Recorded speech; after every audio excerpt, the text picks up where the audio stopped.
大家好，目前前院整地已经打通视野，可以直视到前方的稻田了。因此就顺道将环绕水池的水位拉高，利用台风天来做长片这是比较接近平常种植的方式由于作物生长需要时间过往都是分段记录起来，再剪接在一起。比较不好剪接的部分呢，也就省事的略过看到覆盖稻草的位置，目前大都是种植蒜头与大蒜这个终于露脸的小蓄水池呢，扮演控制环绕水池水位高低与制作活水的关键刚好拍到河位蜻蜓点水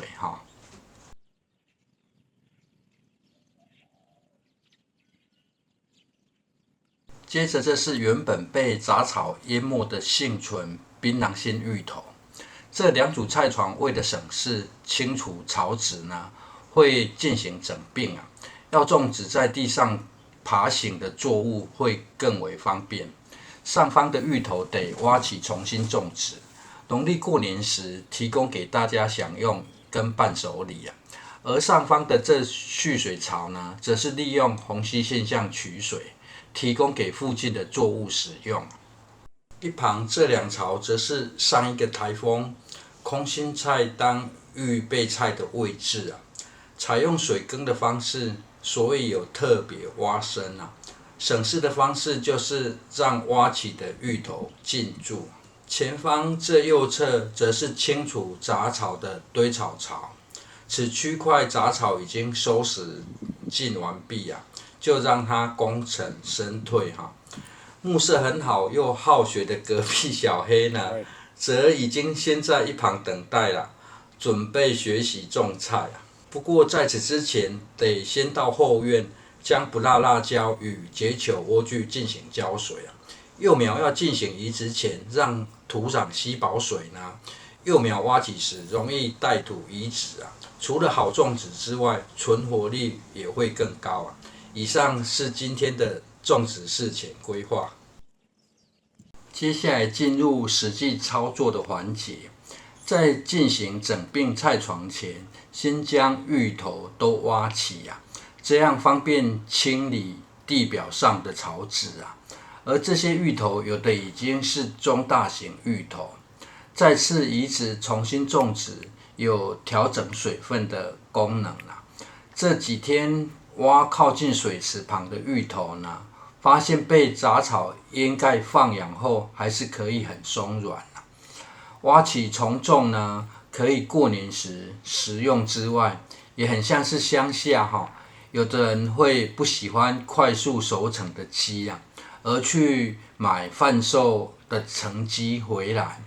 再养一阵子，先吞掉鸡的饲料味，再拉高成熟度这样肉质会比较扎实扎实的口感通常很常在宴客时的白斩鸡料理出现这也是鸡肉口感上会出现明显差异的原因拔除芋头后，要快速有效率的清理草籽，这是偷懒与土壤表面上草籽共存的做法。将表面土壤与草籽直接刨到原本的沟槽里，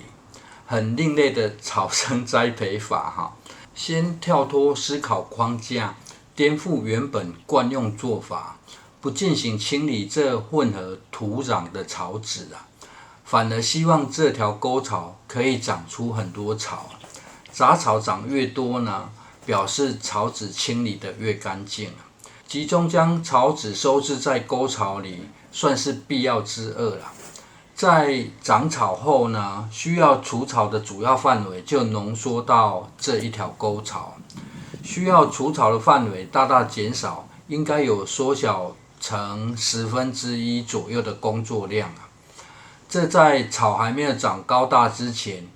因为已经是比较大的菜床，可以踩踏上去再用锄头刨一刨，就可以轻松快速不少。这是目前的盘算只是台风干扰下呢，希望别把草籽都冲刷走另外，将菜床加大的原因，则是过往设置菜床时都是狭长型的，当要种植地上攀爬的瓜果类呢，时常会动辄得咎啊。种植过程需要时常挪动侧蔓，避免长出菜床外空间加大后，就可以轻松种植南瓜了。另外，这两组菜床可以发现右侧的土壤高上不少，这则是右侧是地势较为低洼的排水下游，把土壤垫高，用来避免土壤过于潮湿的安排。如果没仔细看呢，会以为菜床的水平面高度差不多啦，但是实际上却是越下方菜床高度越高。这跟紧邻稻田高度是相反的设置啊。稻田为了方便进行灌溉，却是一块田比一块还低啊。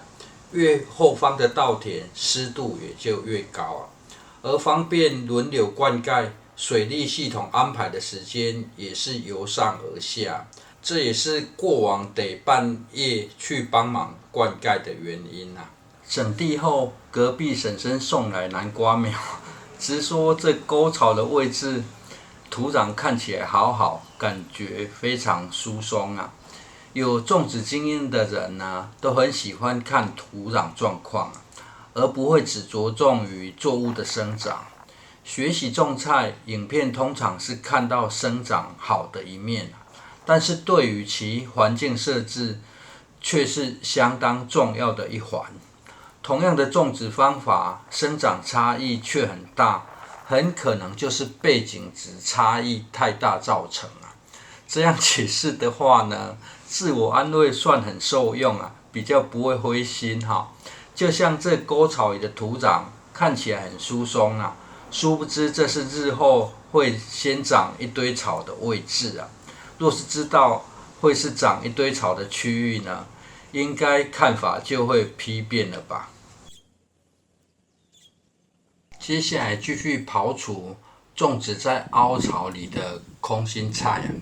这得将空心菜的根系完全刨除干净，不然跟地瓜叶很像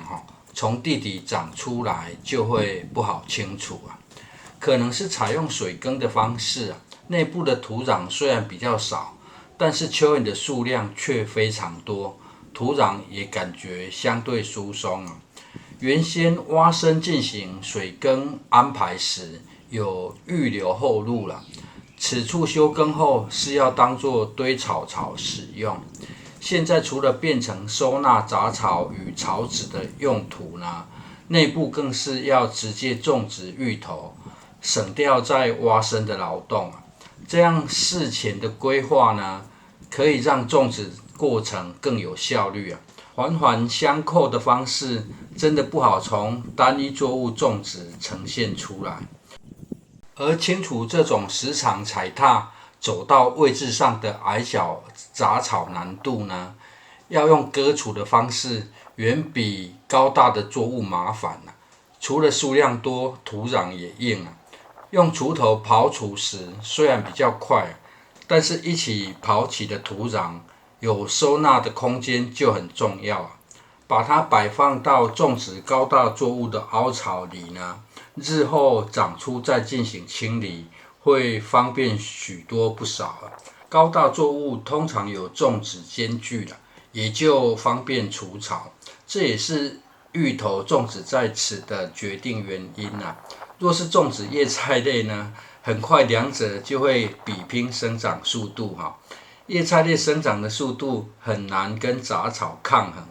要进行除草就会相对麻烦。顺道再将走道沟槽整平，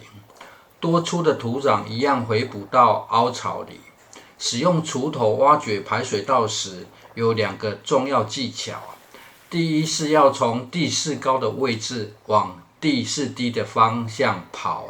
这样会比较容易控制深度虽然是直线刨平，但是锄头的自然效应却会越往后面越深从高处往低处刨会比较容易调整排水的方向。另一个是让走道笔直的方式使用锄头时，前后手要固定，中间过程呢，若是手酸，可以先休息，不要换手啦。双手一交换呢，挖掘时就会出现明显不同的角度了，这是使用锄头时的有趣现象。个人的习惯是修整走到右边时，左手在握柄的前方啊，走到左边则右手在前方，感觉比较顺手之外呢，也有双手轮替休息的效果。这在刚要进行开钩时，感觉上会更有明显的差异啊。而这走道上的杂草抑制席回铺前，已经有提早先进行曝晒脱土了。铺回去之后，环境设置调整就大抵完成。正式进入种植的环节哈。芋头种植前呢，有的人会习惯将叶片先修剪掉，这有方便搬运与保湿的效果。不过，由于芋头的生长期比较长啊，现地移植的话，直接种植会比较省事啊，省掉割掉叶片的时间之外呢，也不用再清理割下叶片的去处啊。叶片枯萎掉，就让它自然堆肥啊，只要几天的时间，就一样可以长出新叶了。现在种植的位置，溪地的外围并没有松土重做，除了省事，也不用担心土壤崩落了。这对于比较不会镇压溪地侧边的人，也可以考虑重整菜地时，把外围保留下来，不要松土了。种植的位置则靠内部一点，走道会比较方便好走。另外，隔壁小黑很聪明哈，内部中间若留太宽呢，会直接往中间躺，比较凉爽。这样做大概就会直接睡在走道上。由于芋头不怕潮湿，内部的缺土部分呢，日后再用草木灰土补上就好。除了肥力很受用之外呢，也可以继续当草籽的缓冲地啊。这些槟榔心芋头的叶片预计很快就会长很高大，除了绿化之外，此区保留到过年食用，应该是很足够了。接续来种植不辣辣椒，这移植前有提早进行浇水啊，连根挖起的土壤就可以是一大块。不辣辣椒原本是入秋种植的作物啊，受气候影响，适度将时间往后移，种植会轻松一点。由于这个位置是处理杂草整理好的空间啊，草木灰的含量比较高，整理过程本来以为蚯蚓会比较少啊，不过过程呢，感觉蚯蚓躲得很好，数量却非常多哈。而理论上，这快速整理的溪地长草是必然啊，因此有高大的作物就优先选择进场试炼，避免狗踩踏上去呢，就再摆上干扰视觉的器具啊。而溪地跳过的中段空间，则等台风来临前一天才进行播种播菜，以避免发生泡水过久的情形。现有资材利用之外呢，台风的雨水也来利用一下，不然已经顺其自然被台风压着打，也让雨水回馈一下。潮湿的天气对于种子比较大颗的作物非常好用啊。不过这是依据气象预报只会下1-2天雨的状况而定。当然，这位置不会积水，也是敢这么做的原因啊。最前方要进行移植的则是结球莴苣啊，通常这是生吃为主啊，除非数量很多才会拿去煮啊。这种生菜呢，大概就是很受小孩子喜爱的生菜啊。只要有沙拉酱呢，单吃一颗也不是问题啊。通常只要敢吃汉堡或是吐司呢，对于结球莴苣就会很喜欢吃啊。这种菜自己秋冬时间种植，可以吃到很过瘾啊。自己现种现采的结球莴苣呢，会比进口的清甜很多啊。而如果是在天气比较偏热的地方，晚一点种植会更适合，避免不易结球的现象发生。然而，若是没有结球成功呢，改用手使的方式也可以啦。这与同样是莴苣类的大陆妹呢，吃起来却有明显不同的口感。最后的一起浇水动作，芋头浇水的位置是在2排的中间呐。这土壤刚翻松过，透过持续浇水的动作，就可以在中间冲刷出一条浅沟了。当中间位置土壤变得比较扎实后呢，日后就方便只需要定点进行浇水。就算是要使用抽水马达浇水，也会更为方便。目前溪地的周围都还比内侧高啊，也算是顺利承接住水耕草的保水优点。大量的水浇下去之后，也容易控制高度，不容易溢流出来。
最后公平起见呢，也帮结球莴苣做个防狗设施啊。只是这样的设置不知是否会引起公狗抬腿尿尿啊。中间的位置趁雨势还没来，采用调播菠菜播种完成，就等待雨势的帮助了。谢谢收看。